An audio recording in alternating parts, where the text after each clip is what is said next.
KPG, अरे सापकोटा छोरी फसाउने जालो बुन्न छोडेर तपाईँ माखुरा जालो फाल्दै हुनुहुन्छ, खुस्क्यो क्या तपाईँको? ललितजी,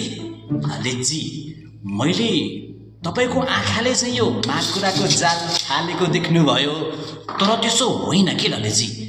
मैले माकुराको जालबाट सिक्दैछु के मायाको जाल कसरी बुन्ने भनेर।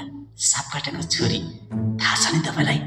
केपीजी, कति सापकोटा छोरी भने छोड्नु। सापकोटा छोरी बिहा गरेर के पाउँछ र भनेर अहिले आएर तपाईँले भन्ने यही हो, बिहा गरेर के पाइन्छ अरे? ल भन्नुहोस् त, तपाईँले बिहा गरेर के पाउनुभयो? केपीजी यार, के पाउनु नि, बिहा गरेर दुईटा छोरी पाइयो नि यार।